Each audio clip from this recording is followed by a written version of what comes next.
Langsung aja ya ke materinya. Untuk hari ini tanggal 10 Januari kita akan cek dulu indeks IHSG ditutup naik 0,38% ke level 7.227. Jadi untuk IHSG aman ya, ini masih bisa bertahan di atas 7.200 walaupun tadi sempat turun lumayan dalam ke 7.150-an, cuman ditarik naik lagi. Semoga aja untuk besok ini masih bisa bertahan di atas 7.200 ya. Kalau kita cek untuk transaksinya untuk IHSG hari ini tanggal 10 Januari. Main di tes IHSG. Tanggal 10 Januari kalau kita lihat secara keseluruhan sebenarnya yang masuk sama yang keluar ini secara nilai nggak beda jauh ya kayaknya ya. Yang paling banyak dijual asing dulu untuk hari ini ada saham ASII. Asingnya keluar 134,8 M. Kemudian EXCL keluar 42,5 M. Brand BBNI Bumi hari ini asingnya juga keluar ya. Kemudian yang paling banyak dibeli asing ada Telkom, Bank Mandiri, AMMN, APIC, Alto. Cuman untuk nilainya kalau kita lihat sih sebenarnya nggak ada yang masuk banyak ya, maksudnya dengan jumlah yang cukup banyak di saham-saham IHSG untuk hari ini. Kalau kita perhatikan juga hitungannya untuk IHSG hari ini nggak terlalu rame sih. Di BPCA aja aslinya malah net sell nih 1,8 M. Jadi sebagian masuk, sebagian keluar. Kemungkinan sih seperti itu. Jadi hitungannya untuk hari ini IHSG nggak terlalu rame. Dan kalau kita cek untuk indeks globalnya hari ini untuk indeks Asia yang naik cukup tinggi itu Nikkei ya, naik 2% lebih. Untuk indeks US-nya lihat aja untuk nanti malam gimana, semoga aja bagus ya, dan IHSG bisa dibuka hijau di awal market. Kalau masih sepi ya mungkin bisa jadi akan sideways dulu, tapi kalau rame apalagi untuk indeks US-nya bisa nanti malam bagus ya, mudah-mudahan bisa naik lagi nguji resistennya di 7.380-an ya. Mungkin seperti itu untuk IHSG. Perhatikan aja level 7.200, semoga nggak jebol di bawah itu. Untuk selanjutnya kita akan cek saham brand ya. Untuk saham brand hari ini tanggal 10 Januari ditutup naik 5% lebih. Ya, hijau ya, setelah kemarin turun cukup dalam, hari ini hijau. Walaupun di awal market dibuka merah dulu, open gap bawah, turun ke level 4.900 untuk harga terendahnya hari ini, tapi habis itu ditarik naik lagi dan close di atas supportnya 5.450. Perhatikan saja level ini untuk besok ya, semoga masih bisa bertahan di atas itu. Atau misal kita ukur aja.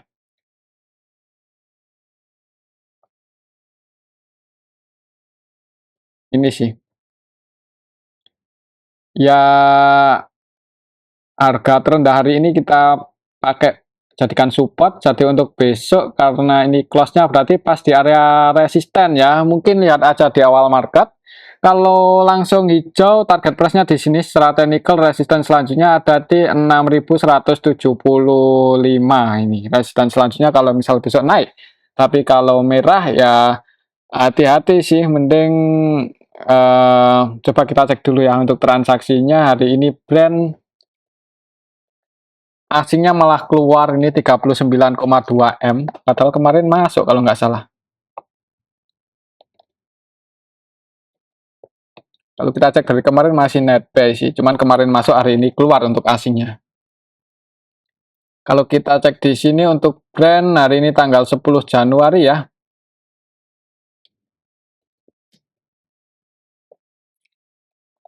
Untuk asingnya sendiri yang distribusi AK hari ini keluar 32,2 M. Selain AK untuk asingnya yang keluar ada BK, CCTP. Jadi untuk hari ini asingnya distribusi ditampung oleh lokal dan lokalnya yang masuk MG, PD. Kalau kita perhatikan untuk MG hari ini AVGB-nya ada di level 5.282, berarti posisinya floating profit ya. Untuk AVG-nya MG di sini 5.282 area sinilah. Udah floating profit hitungannya lumayan sih. Jadi hati-hati aja untuk besok misal MG taking profit dan untuk aslinya masih jualan ya bisa jadi turun ya. Jadi kalau langsung di kamera jangan buru-buru entry, mungkin seperti itu aja untuk saham brand. Tapi kalau naik ya secara teknikal resisten selanjutnya ada di 6170. Mungkin kalau buat scalping atau trading misal langsung hijau ya, dan di strike volume yang tinggi, sekiranya bisa naik untuk taking profitnya di area sini, 6170-an, 75. Berikut di atas itu bisa naik lagi lebih tinggi itu kalau bisa naik ya, tapi kalau bisa langsung dibuka merah, jangan buru-buru entry sih. Apalagi hari ini ada AK yang distribusi cukup banyak, dan untuk MG-nya sendiri posisinya floating profit. Rawan taking profit karena untuk MG sendiri kan cenderung scalping, biasanya seperti itu. Oke, itu untuk saham brand ya. Untuk selanjutnya kita akan cek saham BRPT yang hari ini juga ditutup hijau. Naik 3,24% ke level 1115.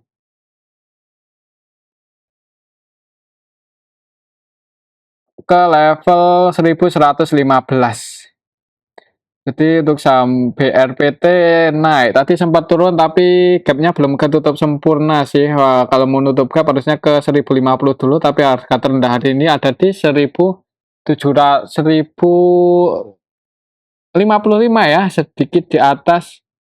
Ini harga terendahnya 1050, kurang satu tik lagi sih padahal. Jadi untuk saham BRPT untuk besok coba kita cek dulu untuk transaksinya ya. BRPT hari ini tanggal 10 Januari secara keseluruhan sih yang masuk sama yang keluar ini nggak beda jauh ya. Yang keluar AKBK asing, jadi asingnya net sell ini saham BRPT. BRPT hari ini tanggal 10, kemarin masih cukup banyak, tapi hari ini aslinya keluar 16,6 M ya. Untuk yang keluar itu AKBK. Untuk BK versi asing yang keluar, oh berarti AK-nya masuk. Oh, untuk AK yang keluar itu AK versi lokal ya, dan untuk asingnya yang keluar BK. Jadi untuk besok sih kalau kita lihat nggak ada yang distribusi banyak banget untuk hari ini, dan nggak ada yang akumulasi banyak. Kemungkinan akan sideways dulu ya di range area ini antara 1080 sampai 1170, 1160. Mungkin perhatikan aja area sini. Kalau mau entry ya sebenarnya agak nanggung ya di tengah-tengah. Ya kalau mau ya disclaimer sih buat teman-teman yang mau entry buat scalping untuk TP1-nya ya bagusnya di area sini dekat-dekat resistennya 1160, 1170. Oke, itu untuk saham BRPT ya. Untuk selanjutnya kita akan cek saham TPIA. TPIA ini yang masih ditutup minus ya, padahal candlenya hijau. Untuk saham TPIA ditutup minus di awal market, open gap bawah. Opennya di level 3950, sempat turun lumayan dalam, naik turun lagi. Dan turunnya hari ini ya nggak ninggalin gap ya, nggak ada gap down. Jadi kalau besok jebol di bawah 3890 ya sebenarnya perlu hati-hati ya, apalagi ini secara histori hitungannya kenaikannya udah cukup tinggi, dan di level saat ini pun hitungannya nggak terlalu menarik ya kalau mau entry. Coba kita lihat untuk transaksi hari ini. TPIA hari ini tanggal 10 Januari untuk asingnya masuk 9,5 M. Untuk asingnya yang masuk CC, YU, ZP, dan yang keluar AKBK. Jadi sebagian masuk, sebagian keluar untuk asingnya di saham TPIA. Untuk lokalnya sendiri net sell ya. Untuk lokalnya net sell, asingnya net buy sih, cuman sebagian ini cukup banyak ya yang keluar. Jadi untuk harga sahamnya kurang kuat buat naik. Kalau kita lihat secara keseluruhan juga sepertinya cenderung ada distribusi sih. Untuk besok mungkin hati-hati aja ya kalau sampai jebol di bawah 3900. 3900 itu area support terdekatnya sih, jebol di bawah itu perlu hati-hati sih, apalagi apa ya, hari ini Ya ini ada AK yang jualan 58,8 M. Coba kita cek sekilas untuk valuasi TPIA hari ini tanggal 10 ya. Apakah udah diupdate untuk laporan kuartal 4-nya? Belum ya. Untuk TPIA masih minus sih, tapi ruginya tahun 2023 ini nggak segede tahun 2022 ya. Market cap-nya cukup gede ternyata 346 triliun. PBB-nya 8 kali dan ROE-nya minus ya. Kalau untuk invest terlalu beresiko ya. Resikonya nyangkut kalau untuk perusahaannya sampai suspend, kayaknya mudah-mudahan enggak ya, apalagi kalau kita perhatikan untuk likuiditas rasionya masih cukup sehat, masih cukup bagus sih kalau menurut saya, masih cukup aman. Jadi resikonya ya nyangkut kalau mau entry di harga saat ini, misal nggak ada yang goreng naik ya, tapi kalau masih ada yang mau naikin ya, ya hati ya, itu kemungkinan buat trading sih amannya ya. Kalau untuk invest karena perusahaannya masih rugi juga, kurang kurang apa ya, kurang recommended sih, bisa dikatakan seperti itu. Tapi kembali lagi disclaimer ya, untuk besok mungkin kalau menurut saya akan sideways dulu ini di range area antara 3.900 ke atas. Mungkin seperti itu untuk saham TPIA. Untuk selanjutnya kita akan cek saham PTRO ya. Untuk saham PTRO hari ini naik cukup tinggi, naik 8% lebih ya, dijaga di atas supportnya. Tadi sempat turun ya, tapi mantul naik lagi. Dan ini berhasil breakout malahan di atas 4.700, 4.800 ya, berhasil breakout di atas itu. Kelasnya di 4.880. Kalau secara teknikal, misal besok naik itu target price-nya, resisten selanjutnya ada di 5.325 ya, di arah sini. Coba kalau kita cek untuk transaksi PTRO. PTRO hari ini tanggal 10 Januari asingnya masuk 1,7 M.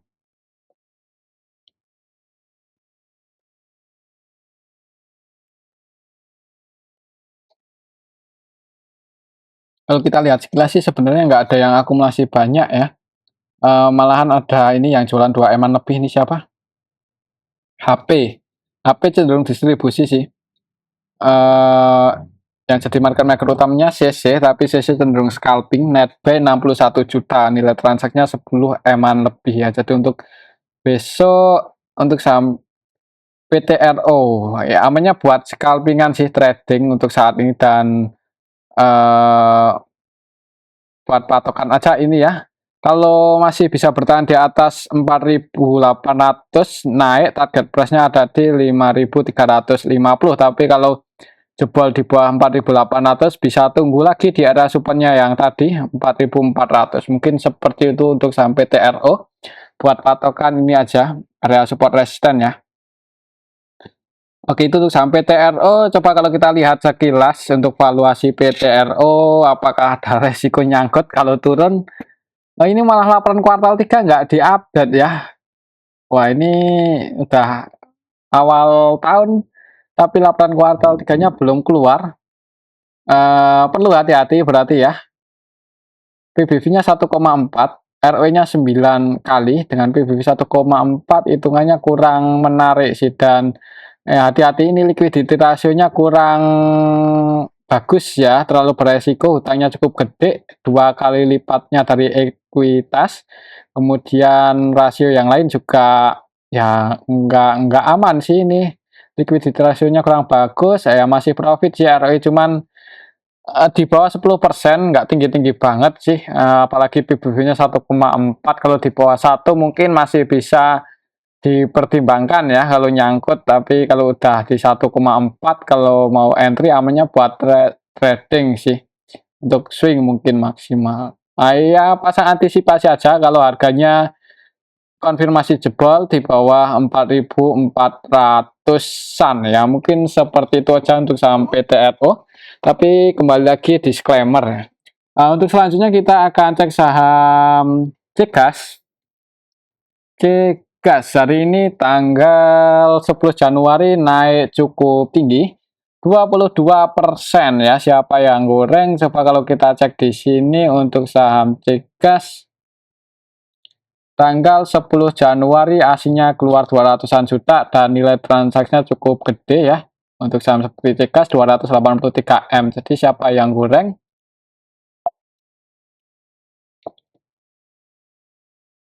PO. Hari ini ada yang akumulasi ya. Jadi kalau kita perhatikan market makro utamanya juga PO, PO-nya net by 29,9 M dan AVGP-nya di 461. Floating profit AVGP-nya untuk PO hari ini aja ada di level tadi 461. Berarti di sini ya floating profitnya lumayan tinggi untuk besok.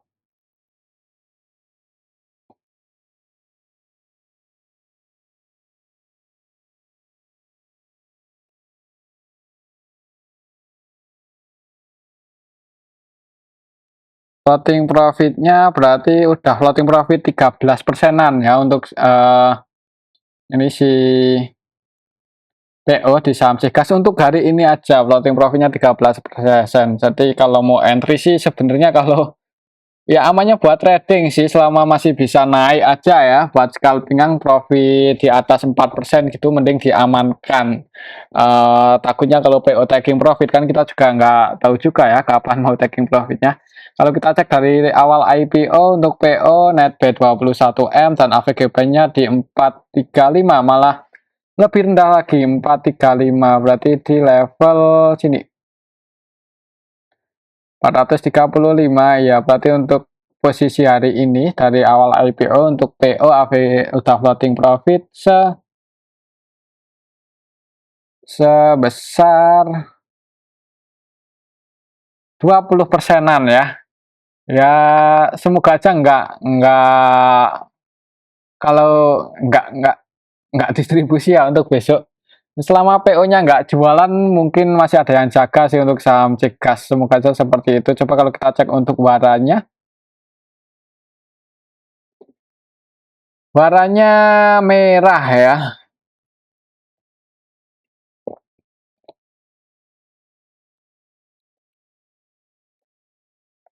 Untuk Cegaz waran hari ini PO-nya, jadi PO-nya jualan waran tapi goreng dulu sahamnya ya. Jadi jualan distribusi di waran dan dinaikkan untuk sahamnya itu udah biasa sih. Waktu kemarin-kemarin juga saham-saham yang baru IPO seperti apa ya, BSBK terus apa juga seperti ini untuk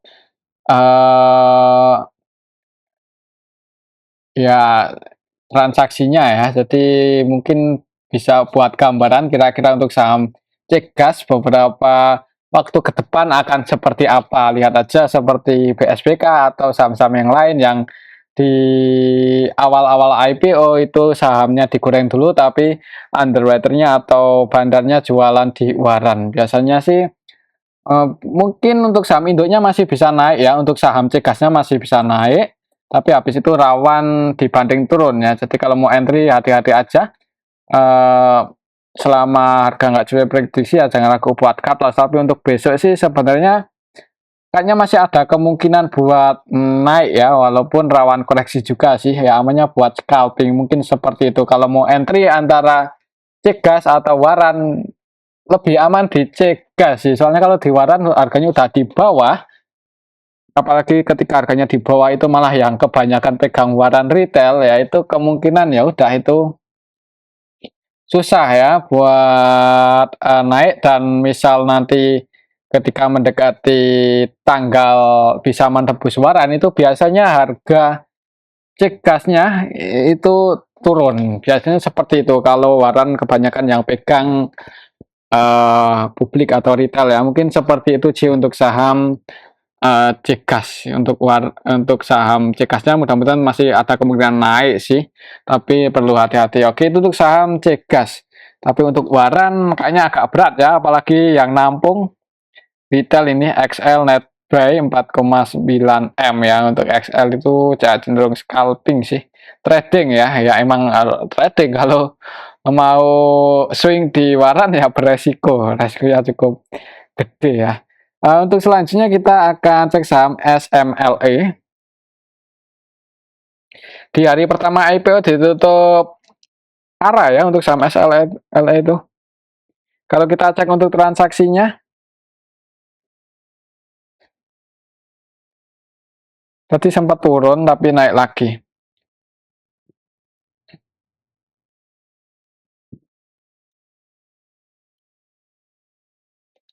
Hari ini tanggal 10, hari pertama IPO.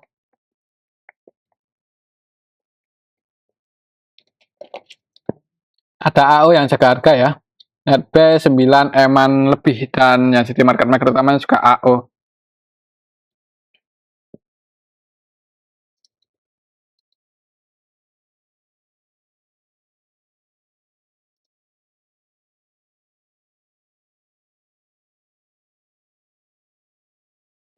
AO salah satu underwaternya sih, jadi mudah-mudahan masih bisa naik untuk besok di awal market. Kalau kita lihat di sini yang ngantri di harga bidnya cukup gede ya, 1 juta lot lebih, ini 1,3 juta lot. Wah, 1.317.000 lot.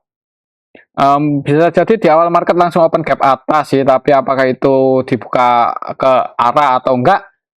Ya, kita lihat aja besok ya. Kayaknya masih ada kemungkinan naik lagi lebih tinggi. Kalau arah ya selama AO-nya nggak distribusi, mudah-mudahan dijaga ya. Tapi kalau AO-nya jualan ya hati-hati. Mungkin seperti itu aja untuk saham SMLE. Coba kalau kita cek untuk warnanya,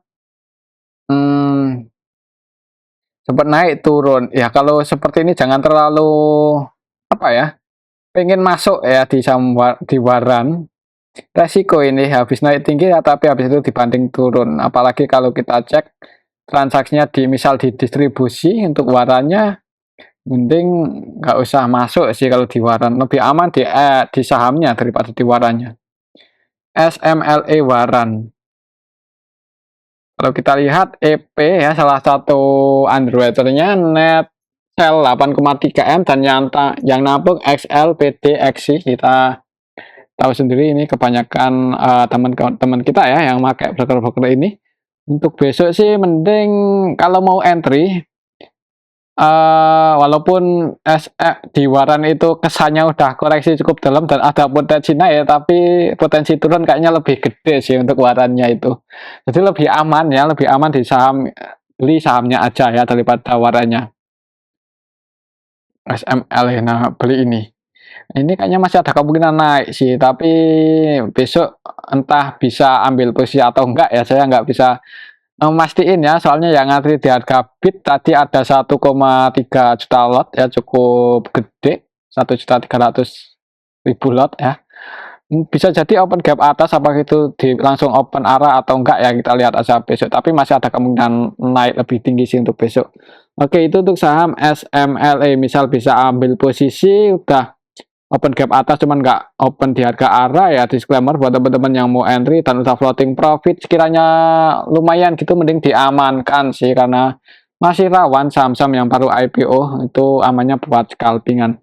Oke, itu untuk saham SMLE dan SMLE waran ya. Kita akan cek selanjutnya saham MSJA, saham yang baru IPO juga. Ini untuk saham MSJA di candlenya merah. Kalau kita cek untuk transaksinya coba. Hari ini tanggal 10 Januari, asingnya keluar 200-an juta ya, dan di hari pertama IPO nilai transaksinya lumayan gede ya, jadi yang floating di market sahamnya cukup banyak. SMLE kurang bagus sebenarnya ya kalau seperti ini. SM kok SMLE lagi. MSJA ya. Ada yang distribusi MG net sell 16,3 M ya, didistribusi oleh MG, yang jadi market maker utamanya juga MYP MG. YP-nya cenderung scalping net 400-an juta ya, dan yang nampung, yang jualan MG yang nampung PD, CC, XL, XI. Kalau kita cek yang jadi underwriter-nya,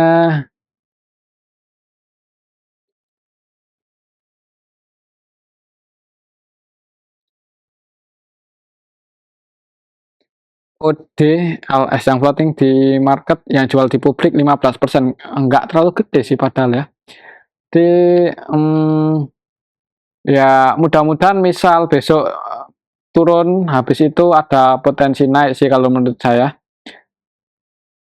Mungkin seperti itu ya untuk saham MSCA. MSCA hati-hati aja kalau di awal market merah ya, kalau mau entry lihat bid overnya kira-kira di level berapa, mau mantul naik ya. Disclaimer buat teman-teman yang mau masuk buat scalping yang di MSCA, kalau kita lihat sekilas sih di sini yang antriannya cukup banyak ya, misal turun di bawah 340 itu ada di level 330 ya. Kalau bisa turun sekiranya di 330 itu ada tanda-tanda mau pullback ya. Disclaimer buat teman-teman yang masuk di sini ya, 330. Oke, itu untuk saham MSCA, dan ini aja dulu untuk analisa kita pada video yang ini. Semoga bisa bermanfaat. Tetap disclaimer, terima kasih.